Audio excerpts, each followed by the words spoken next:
ಒಂದು ಬೀಜ, ಯಾವುದಾದ್ರೂ ಒಂದು ಹಣ್ಣಿನ ಬೀಜ, ಉದಾಹರಣೆ ಒಂದು ಸೇಬು ಹಣ್ಣಿನ ಬೀಜ ಅಂತ ಇಟ್ಕೊಳ್ಳೋಣ. ಆ ಸೇಬು ಹಣ್ಣಿನ ಬೀಜದಲ್ಲಿ ಏನೆಲ್ಲ ಇದೆ ಅಂತ ನಾವು ಪರೀಕ್ಷೆ ಮಾಡಿ ನೋಡಿದರೆ ನಮಗೇನು ಕಾಣಿಸೋದಿಲ್ಲ. ಆದರೆ ಆ ಸೇಬು ಹಣ್ಣಿನ ಬೀಜದಲ್ಲಿ ಒಂದು ಸುಂದರವಾದ ದೊಡ್ಡ ಮರ ಇದೆ ಅಂತ ಯಾರಾದರೂ ಹೇಳಿದರೆ ಮರ ನಮಗೆ ಕಾಣಿಸೋದಿಲ್ಲ. ಆ ಮರದಲ್ಲಿ ಸಾವಿರಾರು ಹಣ್ಣುಗಳು ಇದೆ, ಆ ಹಣ್ಣು ತಿನ್ನಲಿಕ್ಕೆ ತುಂಬ ರುಚಿಯಾಗಿದೆ ಅಂತ ಹೇಳಿದರೆ ನಗುತ್ತಾರೆ.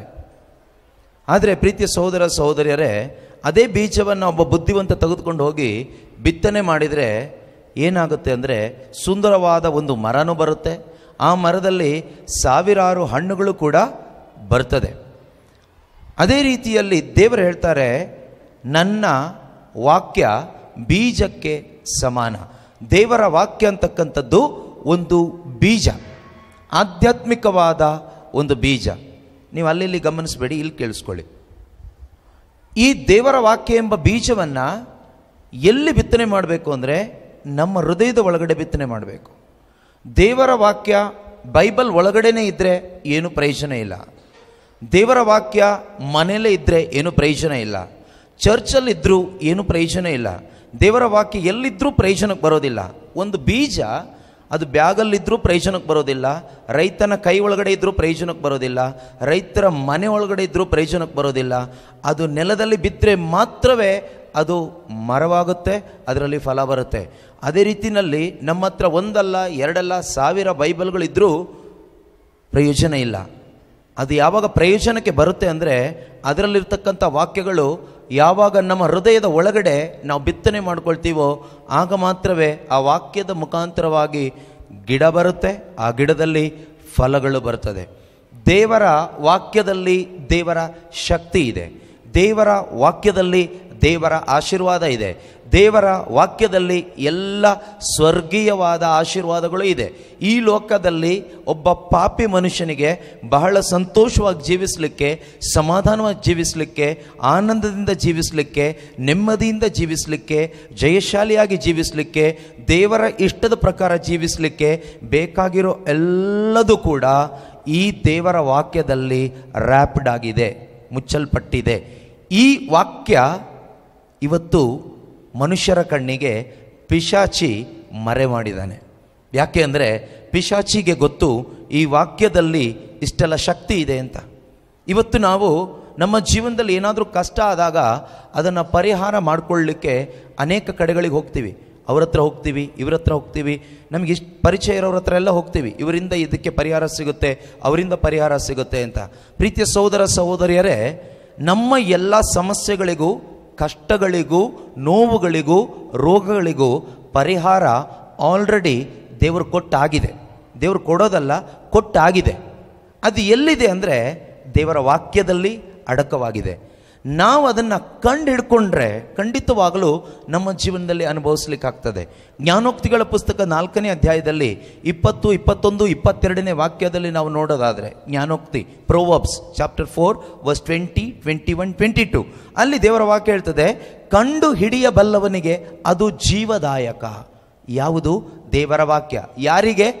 ಕಂಡು ಹಿಡಿಯಬಲ್ಲವನಿಗೆ. ನೋಡಿ, ಭೂಮಿ ಅಡಿಯಲ್ಲಿ ನೀರಿದೆ, ಆದರೆ ಯಾರಿಗೆ ಅದು ಜೀವ ಅಥವಾ ಬಾಯಾರಿಕೆ ದೂರ ಮಾಡುತ್ತೆ? ಯಾರು ಕಂಡು ಹಿಡಿತಾರೋ ಅವರಿಗೆ. ಭೂಮಿ ಅಡಿಯಲ್ಲಿ ನೀರಿದೆ, ಆದರೆ ಕಂಡು ಹಿಡಿದೇ ಇದ್ದರೆ ಏನೂ ಸಿಗೋದಿಲ್ಲ.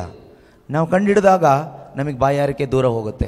ಅದೇ ರೀತಿಯಲ್ಲಿ ದೇವರ ವಾಕ್ಯದಲ್ಲಿ ದೇವರ ಶಕ್ತಿ ಇದೆ, ಸೌಖ್ಯ ಇದೆ, ಪವಿತ್ರಾತ್ಮನ ಶಕ್ತಿ ಇದೆ, ಎಲ್ಲ ಒಳ್ಳೆಯದೂ ಇದೆ. ನಾವು ಒಳ್ಳೇದು ಅಲ್ಲಿ ಹೋದರೆ ಒಳ್ಳೇದಾಗುತ್ತೆ ಅಂತೀವಿ ಕೆಲವು ಟೈಮ್. ಅಲ್ಲಿ ಹೋದರೆ ಒಳ್ಳೇದಾಗುತ್ತೆ, ಈ ಚರ್ಚಿಗೆ ಹೋದರೆ ಒಳ್ಳೇದಾಗುತ್ತೆ, ಇವ್ರ ಮನೆಗೆ ಹೋದರೆ ಒಳ್ಳೇದಾಗುತ್ತೆ, ಇದು ತಿಂದರೆ ಒಳ್ಳೇದಾಗುತ್ತೆ, ಇದು ಹಚ್ಕೊಂಡ್ರೆ ಒಳ್ಳೇದಾಗುತ್ತೆ, ಇದು ಕುಡಿದ್ರೆ ಒಳ್ಳೇದಾಗುತ್ತೆ. ಯಾವ ರೀತಿ ಒಳ್ಳೇದಾಗುತ್ತೆ? ಕ್ಷಣಿಕವಾಗಿ ಏನೋ ಒಂದು ಸ್ವಲ್ಪ ಒಳ್ಳೇದು ಥರ ಅನಿಸುತ್ತೆ. ನಿಜವಾದ ಒಳ್ಳೇದು ಯಾವುದು ಗೊತ್ತಾ? ದೇವರೇ, ದೇವರ ವಾಕ್ಯನೇ. ದೇವರ ವಾಕ್ಯನೇ ದೇವರು. ಆ ವಾಕ್ಯದ ಒಳಗಡೆ ಎಲ್ಲ ಒಳ್ಳೆಯದು ಇದೆ. ನನಗೂ ನಿಮಗೂ ಎಲ್ಲ ಮನುಷ್ಯರಿಗೂ ಬೇಕಾದ ಎಲ್ಲ ಒಳ್ಳೆಯದು ದೇವರ ವಾಕ್ಯದಲ್ಲಿದೆ. ಪಿಶಾಚಿಗೆ ಇದು ಗೊತ್ತು. ಅದಕ್ಕೆ ಅವನು ಏನು ಮಾಡ್ತಾನೆ ಅಂದರೆ ಇದನ್ನು ಟಚ್ ಮಾಡಲಿಕ್ಕೆ ಆಗದೇ ಇರೋ ಥರ ಏನೇನು ಮಾಡಬೇಕೋ ಎಲ್ಲ ಮಾಡ್ತಾನೆ. ನೀವೇನಾದರೂ ಟಚ್ ಮಾಡಿ, ಅವನಿಗೇನೂ ತೊಂದರೆ ಇಲ್ಲ. ನೀವು ಯಾವಾಗ ದೇವರ ವಾಕ್ಯ ಟಚ್ ಮಾಡ್ತೀರೋ ಪಿಶಾಚಿಗೆ ಗೊತ್ತು, ಇವರು ಯಾವುದೋ ಒಂದು ಅದ್ಭುತವನ್ನು ಟಚ್ ಮಾಡ್ತಾ ಇದ್ದಾರೆ. ಇವರು ಹಿಡ್ಕೊಂಡಿರ್ತಕ್ಕಂಥ ಈ ಪುಸ್ತಕ, ಇವರು ಓದ್ತಾ ಇರ್ತಕ್ಕಂಥ ಈ ವಾಕ್ಯಗಳು, ಇವರು ಕಲ್ತ್ಕೊಳ್ತಾ ಇರ್ತಕ್ಕಂಥ ಈ ವಿಷಯಗಳು ಇವರ ಜೀವನದಲ್ಲಿ ಸ್ವರ್ಗದ ಆಶೀರ್ವಾದವನ್ನು ಉಂಟು ಮಾಡ್ತದೆ. ಇವರ ಮುಖಾಂತರ ದೊಡ್ಡ ದೊಡ್ಡ ಕಾರ್ಯಗಳು ಉಂಟಾಗ್ತದೆ.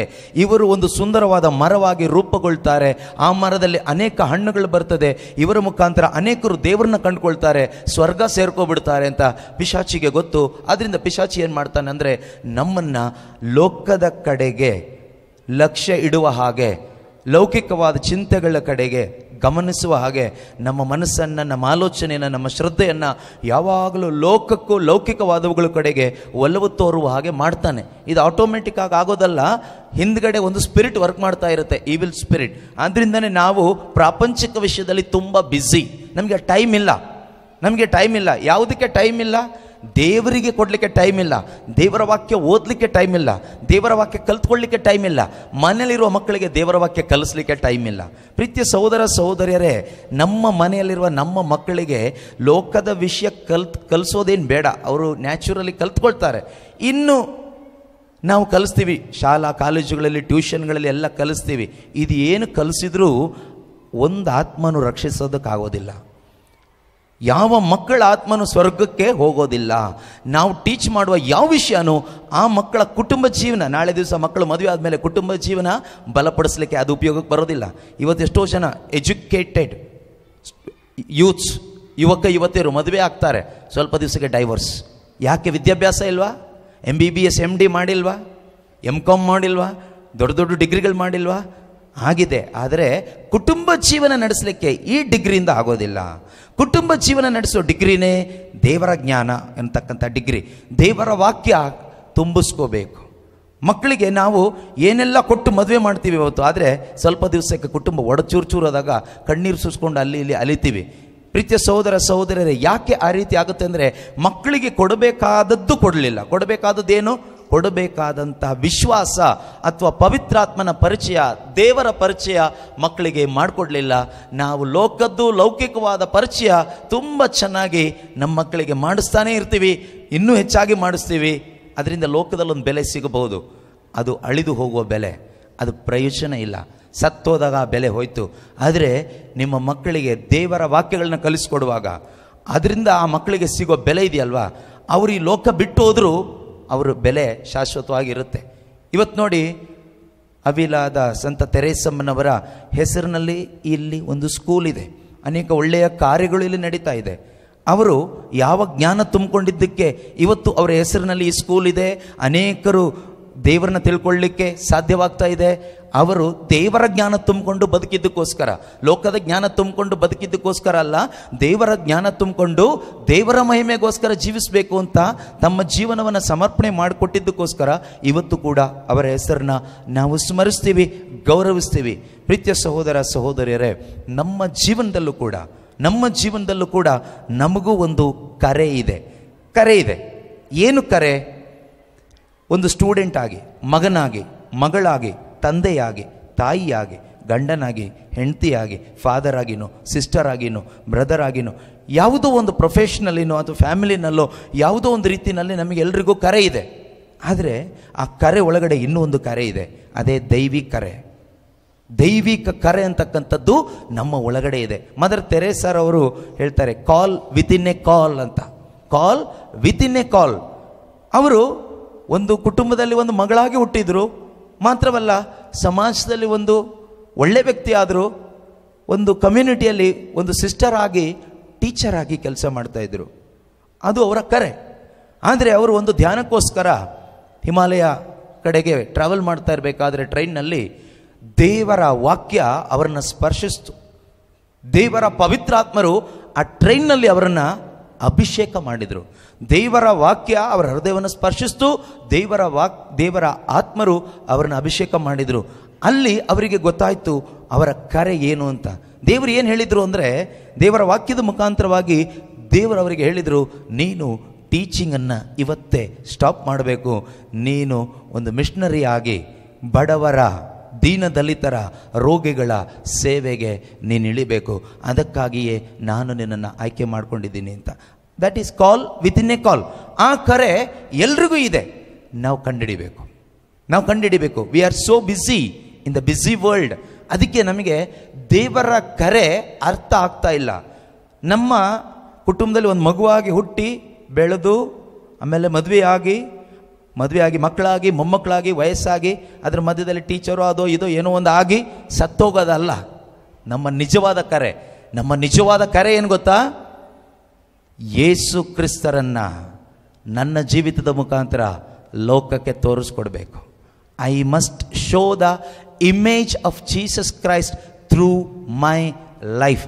That is the call within a call for every human being, especially for every Christian. ಆಗಿ ಇರ್ತಕ್ಕಂಥ ನಮ್ಮ ಜೀವನವೇ ಜೀಸಸ್ನ ರಿಪ್ರೆಸೆಂಟ್ ಮಾಡುವಂತಹ ಒಂದು ಜೀವನವಾದರೆ ನಮ್ಮ ಮಕ್ಕಳು ದಾರಿ ತಪ್ಪಿ ಹೋಗೋದಿಲ್ಲ.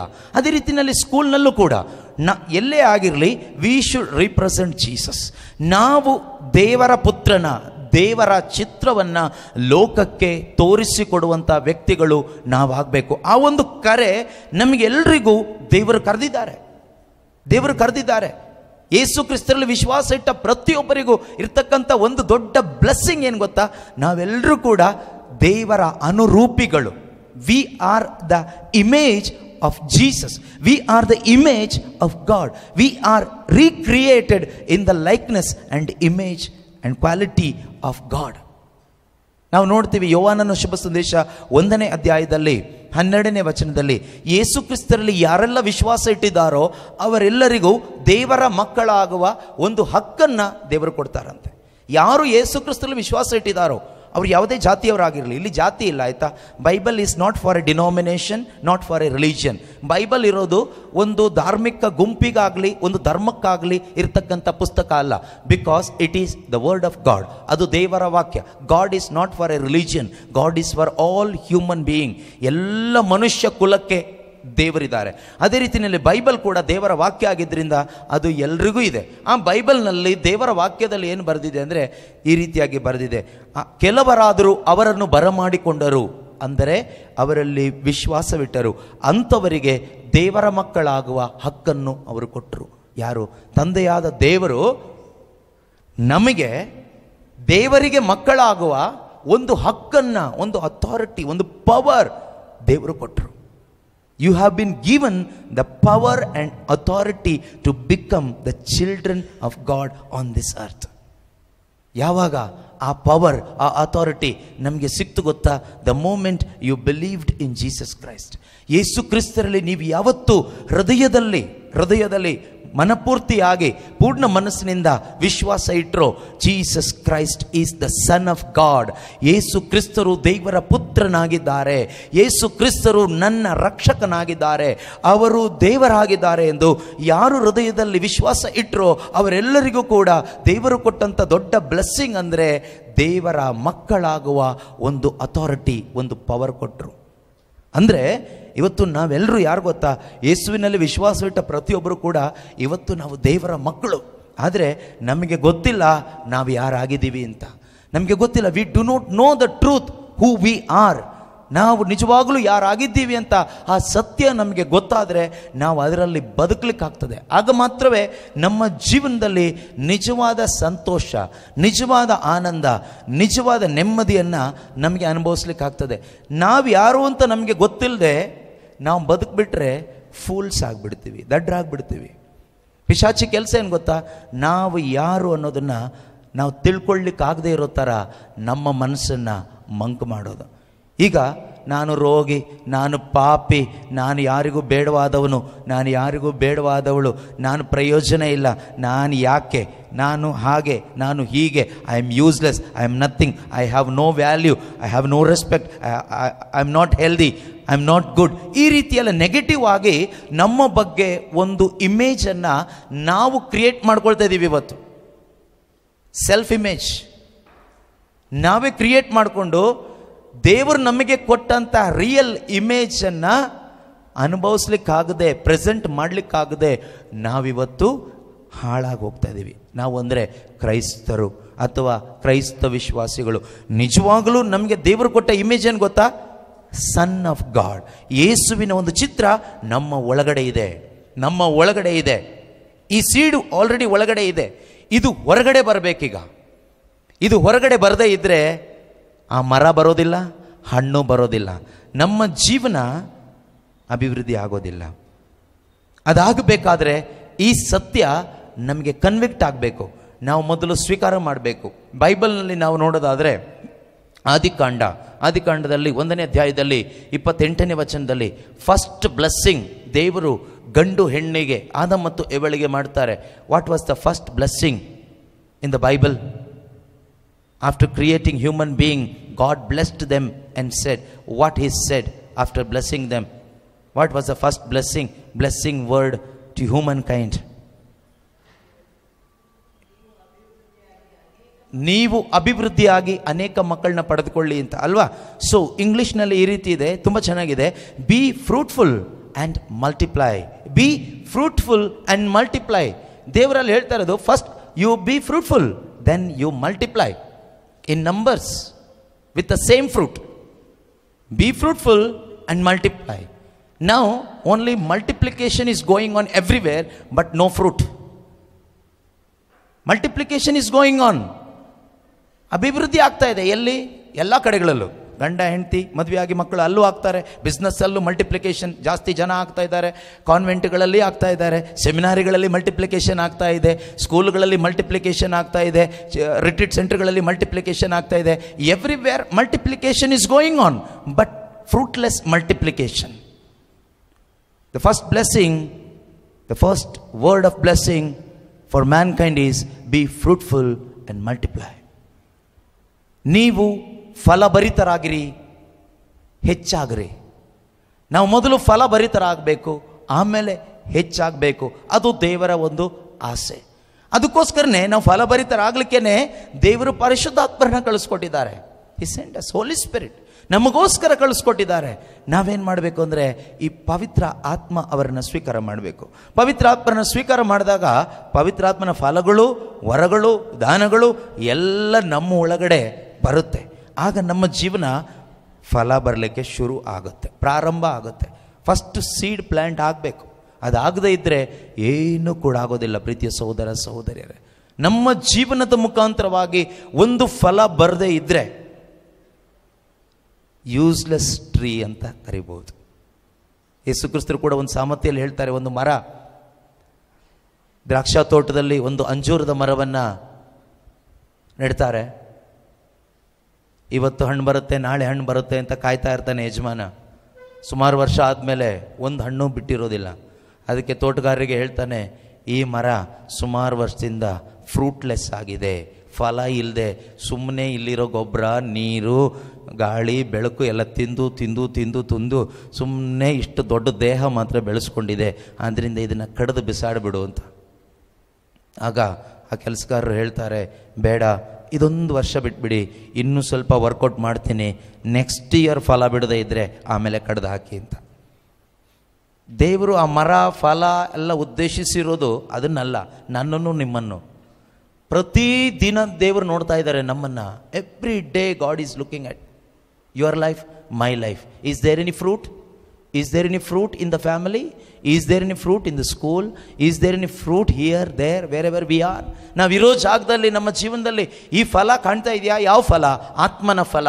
ಗಲೇಷಿಯನ್ಸ್ 5:22, ಗಲಾತ್ಯ 5:22ರಲ್ಲಿ ದೇವರು ಹೇಳುವ ಫಲ. ಪ್ರೀತಿ ಇದೆಯಾ? ಆನಂದ ಇದೆಯಾ? ಶಾಂತಿ ಸಮಾಧಾನ ಇದೆಯಾ? ಸಹನೆ ಇದೆಯಾ? ಸಂಯಮ ಇದೆಯಾ? ಇದು ಇದೆಯಾ ಅಂತ ದೇವರು ನೋಡ್ತಾ ಇದ್ದಾರೆ. ಈ ಫಲ ಕಾಣಲಿಲ್ಲ ಅಂದರೆ ದೇವರು ಹೇಳ್ತಾರೆ, ಕಡಿದು ಬಿಡಿ ಮರನ, ಯಾಕೆ ಸುಮ್ಮನೆ ಯೂಸ್ಲೆಸ್ ಆಗಿ ಇನ್ನೂ ಇದೆ ಅಂತ. ಆದರೆ ದೇವರು ಕರುಣಾಮಯಿ, ದೇವರು ಒಳ್ಳೆಯವರು. ನಮಗೊಬ್ಬರು ಸ್ವರ್ಗೀಯ ಮಧ್ಯಸ್ಥರಿದ್ದಾರೆ. ಯಾರು ಗೊತ್ತವರು? ಯೇಸು ಪ್ರಭು. ಅವರು ಕೆಲಸಗಾರರ ಥರ ನಿಂತ್ಕೊಂಡು ತಂದೆ ದೇವರ ಬಲಪಾರ್ಶ್ವದಲ್ಲಿ ಇದ್ಕೊಂಡು ಏನು ಮಾಡ್ತಿದ್ದಾರೆ ಗೊತ್ತಾ? ನನಗೋಸ್ಕರ, ನಿಮಗೋಸ್ಕರ ಪ್ರಾರ್ಥಿಸ್ತಾರೆ. ಏನಂತ ಪ್ರಾರ್ಥನೆ ಮಾಡ್ತಾ ಇದ್ದಾರೆ ಗೊತ್ತಾ? ಯೇಸು ಕ್ರಿಸ್ತರು ಇವತ್ತು ತಂದೆ ದೇವರ ಹತ್ರ, ಅಪ್ಪ ಇದೊಂದು ವರ್ಷ ಇರಲಿ ಬಿಡಿ, ಇವನು ಮುಂದಿನ ವರ್ಷ ಇವನು ಫಲ ತರೋ ಹಾಗೆ ಇನ್ನೊಂದು ಸ್ವಲ್ಪ ದೇವ್ರ ವಾಕ್ಯ ಇವನಿಗೆ ಕೊಡ್ತೀನಿ, ಇನ್ನೊಂದು ಸ್ವಲ್ಪ ರಿಟ್ರೀಟ್ಸು ಎಲ್ಲ ಕೊಟ್ಟು ಇವನ್ನ ರೆಡಿ ಮಾಡ್ತೀನಿ ಅಂತ ತಂದೆಯಾದ ದೇವರ ಬಳಿಯಲ್ಲಿ ಯೇಸು ಪ್ರಭು ಎಂತಕ್ಕಂಥ ತೋಟಗಾರ ಪ್ರತಿದಿನ ನಿಂತ್ಕೊಂಡು ನನ್ನ ಪರವಾಗಿ, ನಿಮ್ಮ ಪರವಾಗಿ ಕೇಳ್ತಾನೇ ಇದ್ದಾರೆ, ಭಿನ್ನಯಿಸ್ತಾನೇ ಇದ್ದಾರೆ. ನಿಮ್ಮ ಪರವಾಗಿ ಯೇಸು ಪ್ರಭು ಸ್ವರ್ಗದಲ್ಲಿ ತಂದೆ ದೇವರ ಬಲಪಾರ್ಶ್ವದಲ್ಲಿ ಇದ್ಕೊಂಡು ಭಿನ್ನಯಿಸ್ತಾ ಇದ್ದಾರೆ ತಂದೆ ದೇವರ ಹತ್ರ. ಏನಂತ? ಅಪ್ಪ, ಇದೊಂದು ವರ್ಷ ಇರಲಿ ಬಿಡು, ಇದೊಂದು ವರ್ಷ ಇರಲಿ ಬಿಡು, ಇದೊಂದು ದಿವಸ ಇರಲಿ ಬಿಡು, ಇದೊಂದು ತಿಂಗಳು ಹೋಗಲಿ ಬಿಡು, ಏನು ಮಾಡಬೇಡ, ಮುಂದಿನ ವರ್ಷನಾದರೂ ಇವಳು ಫಲ ಬಿಡ್ತಾಳೆ, ಇವನಲ್ಲಿ ಫಲ ಬರುತ್ತೆ, ಈ ಒಂದು ಸಮೂಹದಲ್ಲಿ ಫಲ ಬರುತ್ತೆ ಅಂತ ತಂದೆ ಆದ ದೇವರ ಹತ್ರ ಪ್ರಾರ್ಥಿಸ್ತಾನೆ ಇದ್ದಾರೆ. ಆದ್ದರಿಂದ ನಾವಿನ್ನೂ ಜೀವಂತವಾಗಿ ಉಳ್ಕೊಂಡಿದ್ದೀವಿ. ನಾವು ಯೋಚನೆ ಮಾಡ್ಬೋದು, ನಾವಿನ್ನೂ ಜೀವಂತ ಉಳಿದಿದ್ದೀವಲ್ಲ, ಯಾಕೆ ಅಂತ? ದೇವರ ಕರುಣೆಯಿಂದ ನಾವಿವತ್ತಿನ ತನಕ ಜೀವಂತವಾಗಿ ಉಳ್ಕೊಂಡಿದ್ದೀವಿ. ಆದರೆ ಇಲ್ಲಿಂದ ಹೋಗೋದಕ್ಕಿಂತ ಮುಂಚೆ ಏನೂ ಫಲ ನನ್ನ ಜೀವನದಲ್ಲಿ ತರದೇ ಇದ್ದರೆ ನಾನು ಈ ಲೋಕಕ್ಕೆ ಕೊಟ್ಟಿದ್ದು ಒಂದು 0 ಮಾತ್ರ, ಏನೂ ಕೊಟ್ಟಿರೋದಿಲ್ಲ. ನಮ್ಮ ಒಳಗಡೆ ಇರ್ತಕ್ಕಂಥ ಆ ದೈವಿಕ ಕರೆಯನ್ನು ನಾವು ಗುರುತಿಸ್ಬೇಕು. ಇವತ್ತು ನೀವು ಇಲ್ಲಿಂದ ಹೋಗೋದಕ್ಕಿಂತ ಮುಂಚೆ, ಹೋದ್ಮೇಲೆ ಅಲ್ಲ, ಹೋಗೋದಕ್ಕಿಂತ ಮುಂಚೆ ಆ ಕರೆಯನ್ನು ಗುರುತಿಸ್ಕೊಂಡು ನೀವು ಹೋಗಬೇಕು. ಏನು ದೈವಿ ಕರೆ ನನಗೆ ಇದೆ? ದೇವರು ನನ್ನನ್ನು ಯಾಕೆ ಸೃಷ್ಟಿ ಮಾಡಿದ್ದಾರೆ? ಯಾಕೆ ಈ ಮನೆಯಲ್ಲಿ ಒಂದು ತಾಯಿಯಾಗಿ ಇಟ್ಟಿದ್ದಾರೆ? ಒಂದು ಗಂಡನಾಗಿ ಅಥವಾ ಹೆಂಡತಿಯಾಗಿ, ಸಹೋದರಿಯಾಗಿ, ಅಥವಾ ಒಂದು ಟೀಚರ್ ಆಗಿ ಈ ಸ್ಕೂಲ್ನಲ್ಲಿ ಯಾಕೆ ಇಟ್ಟಿದ್ದಾರೆ? ಒಂದು ಸಿಸ್ಟರ್ ಆಗಿ ಈ ಕಾನ್ವೆಂಟ್ನಲ್ಲಿ ನನ್ನನ್ನು ಯಾಕೆ ಇಟ್ಟಿದ್ದಾರೆ? ಕೇವಲ ಇಷ್ಟಕ್ಕೋಸ್ಕರನ ಅಲ್ಲ. What is the real Call of god for my life? ನನ್ನ ಜೀವಿತದ ಕುರಿತು ದೇವರಿಗಿರುವ ನಿಜವಾದ ಯೋಚನೆ ಏನು, ಅಥವಾ ದೇವರ ನಿಜವಾದ ಕರೆ ನನ್ನ ಜೀವನದಲ್ಲಿ ಏನು ಅಂತಕ್ಕಂಥದ್ದನ್ನು ನಾವೊಬ್ಬೊಬ್ಬರು ಕೂಡ ಇವತ್ತು ಕಂಡ್ಕೋಬೇಕು. ಇಲ್ಲಿಂದ ಹೋಗೋದಕ್ಕಿಂತ ಮುಂಚಿತವಾಗಿ ನೀವು ಅದನ್ನು ಎಕ್ಸ್ಪೀರಿಯನ್ಸ್ ಮಾಡಬೇಕು. ಎಕ್ಸ್ಪೀರಿಯನ್ಸ್ ಮಾಡಲಿಕ್ಕಾಗುತ್ತೆ. When you open your heart before God, God will reveal it to you. ನಿಮ್ಮ ಹೃದಯವನ್ನು ದೇವರ ಮುಂದೆ ನೀವು ತೆರೆದುಕೊಡೋದಾದರೆ ದೇವರು ನಿಮಗೆ ತಿಳಿಸ್ಕೊಡ್ತಾರೆ. ನೀವು ಹೃದಯವನ್ನು ಕ್ಲೋಸ್ ಮಾಡಿಟ್ಕೊಂಡು ಸುಮ್ಮನೆ ಕೂತ್ಕೊಂಡು ಏನೇ ಪ್ರಾರ್ಥನೆ ಮಾಡಿದರೂ ಏನೂ ಗೊತ್ತಾಗೋದಿಲ್ಲ. ನಮ್ಮ ಹೃದಯವನ್ನು ತೆರೆದುಕೊಡೋದಾದರೆ ಪವಿತ್ರ ಆತ್ಮರು, ಹೋಲಿ ಸ್ಪಿರಿಟ್ ನಮಗೆ ಅದನ್ನು ತಿಳಿಸ್ಕೊಡ್ತಾರೆ. ಇವತ್ತು ನೀವು ಒಂದಕ್ಕೋಸ್ಕರ ಮಾತ್ರ ತವಕ ಪಡಬೇಕು. ಯಾತಕ್ಕೋಸ್ಕರ ಗೊತ್ತಾ? ದೇವರೇ, ನನ್ನ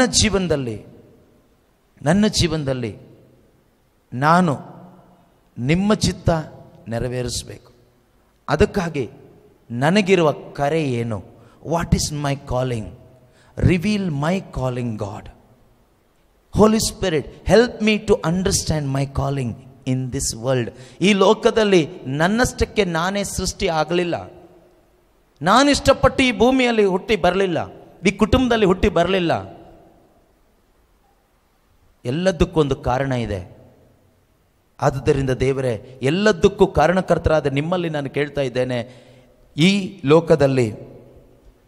ಲೋಕದಲ್ಲಿ ನನಗೆ ನಿಮ್ಮ ಕುರಿತು ಅಥವಾ ನೀವು ಇಟ್ಕೊಂಡಿರ್ತಕ್ಕಂಥ ಆಲೋಚನೆ ಏನು ಅನ್ನೋದನ್ನು ನೀವು ನನಗೆ ಈ ದಿನ ತಿಳಿಸ್ಕೊಡಿ. ಪವಿತ್ರ ಆತ್ಮರೇ ನನಗೆ ಸಹಾಯ ಮಾಡಿ ಅಂತ ನೀವು ಪ್ರಾರ್ಥನೆ ಮಾಡಿ, ನೀವು ಕೇಳಿ. ಖಂಡಿತವಾಗಲೂ ಪವಿತ್ರ ಆತ್ಮರು ನಮ್ಮೊಳಗಡೆ ಬಂದಾಗ ನಮ್ಮ ಕರೆ ಏನು ಅಂತ ಗೊತ್ತಾಗುತ್ತೆ. ಯೇಸು ಕ್ರಿಸ್ತರು ಮೀನು ಹಿಡಿತಾ ಇದ್ದಂತಹ ಆ ಬೆಸ್ತರನ್ನು ಕರೆದ್ರು, ಬನ್ನಿ ನನ್ನನ್ನು ಹಿಂಬಾಲಿಸಿ ಅಂತ. ಅವರು ಬಲೆಗಳನ್ನೆಲ್ಲ ಬಿಟ್ಬಿಟ್ಟು ಯೇಸು ಹಿಂದೆ ಬಂದರು. ಯೇಸು ವಾಕ್ಯ ಕೇಳ್ಕೊಂಡೇ ಇದ್ದರು. But that was not there calling. ಮೀನು ಹಿಡಿಯೋದು ಬಿಟ್ಟು ಯೇಸು ಹಿಂದೆ ಬರೋದಲ್ಲ ಅವರ ನಿಜವಾದ ಕರೆ. ಯೇಸು ಜೊತೆಯಲ್ಲಿದ್ದರು, ಯೇಸುವಿನ ಬೋಧನೆಯನ್ನೆಲ್ಲ ಕೇಳ್ಕೊಂಡ್ರು, ಅದ್ಭುತಗಳನ್ನೆಲ್ಲ ನೋಡಿದರು, ಯೇಸು ಜೊತೆಗೆ ಊಟ ಮಾಡಿದರು, ಯೇಸು ಜೊತೆಗೆ ನಡೆದಾಡಿದರು. But that was not the real calling. ನಿಜವಾದ ಕರೆ ಮೀನು ಹಿಡಿಯೋದು ಆಗಿರಲಿಲ್ಲ, ಮೀನು ಹಿಡಿಯೋದು ಬಿಟ್ಬಿಟ್ಟು ಯೇಸು ಹಿಂದೆ ಬರೋದು ಆಗಿರಲಿಲ್ಲ. ನಿಜವಾದ ಕರೆ ಯಾವಾಗ ಗೊತ್ತಾಯಿತು ಅಂದರೆ, ಪಂಚಾಶತ್ತಮ ಹಬ್ಬದ ದಿನದಂದು ಪವಿತ್ರ ಆತ್ಮನ ಶಕ್ತಿ ಅವರಲ್ಲಿ ತುಂಬಿ ಬಂದಾಗ ಆ ಪವಿತ್ರ ಆತ್ಮರು ಅವರ ಒಳಗಡೆ ತಿಳಿಸ್ಕೊಟ್ರು ಅವರ ನಿಜವಾದ ಕರೆ ಏನು ಅಂತ. ಅವರ ನಿಜವಾದ ಕರೆ ಏನಾಗಿತ್ತು ಗೊತ್ತಾ? ಯೇಸು ಕ್ರಿಸ್ತನಿಗೋಸ್ಕರ ಜೀವಿಸಬೇಕು, ಯೇಸು ಕ್ರಿಸ್ತರ ಶುಭ ಸಂದೇಶವನ್ನು ಸಾರಬೇಕು, ರಕ್ತ ಸಾಕ್ಷಿಯಾಗಿ ಬಾಳಬೇಕು ಅಥವಾ ರಕ್ತ ಸಾಕ್ಷಿ ಆಗಬೇಕು ಅಂತಕ್ಕಂಥದ್ದೇ ಅವರ ನಿಜವಾದ ಕರೆಯಾಗಿತ್ತು. ಆ ಕರೆ ಅವರಿಗೆ ಯಾವಾಗ ಗೊತ್ತಾಯಿತು? ಯಾವಾಗ ಪವಿತ್ರ ಆತ್ಮನ ಒಂದು ಅಭಿಷೇಕ, ಅನಾಯಿಂಟಿಂಗ್ ಅವ್ರ ಒಳಗಡೆ ಬಂತು, ಅವರಿಗೆ ಗೊತ್ತಾಯಿತು ಅವರ ಜೀವನದ ನಿಜವಾದ ಕರೆ ಏನು ಅಂತ. ಅದೇ ರೀತಿಯಲ್ಲಿ ಇವತ್ತು ನಿಮ್ಮೊಬ್ಬೊಬ್ಬರಿಗೂ ನಿಜವಾದ ಕರೆ ಇದೆ.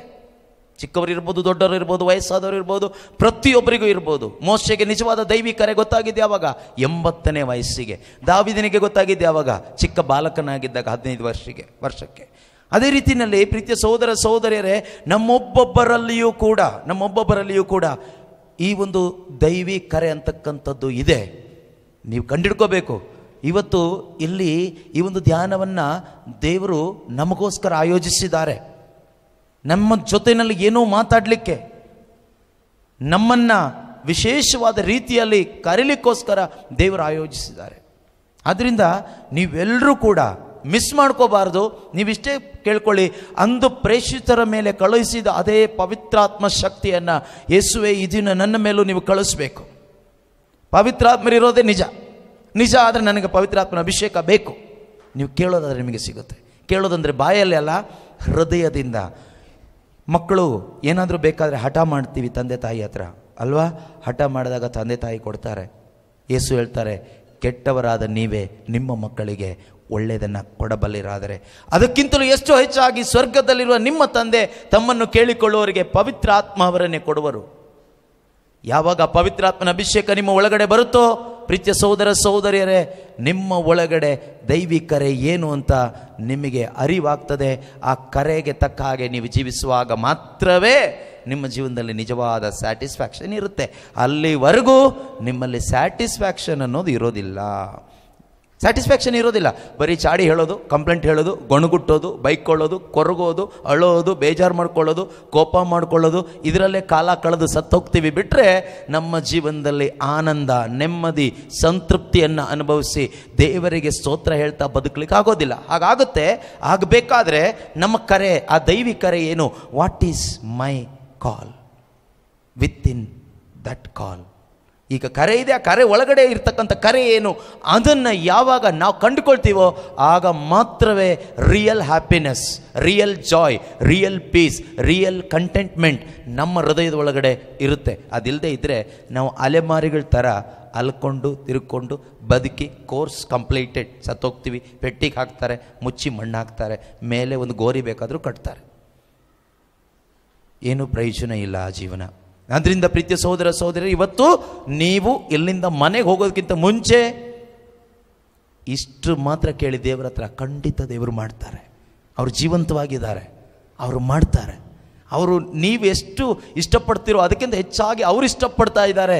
ನಮ್ಮ ಜೀವನದಲ್ಲಿ ದೇವರ ಕರೆ ಏನು ಅಂತ ನಾವು ತಿಳ್ಕೋಬೇಕು ಅಂತ ದೇವರು ಇಷ್ಟಪಡ್ತಾ ಇದ್ದಾರೆ.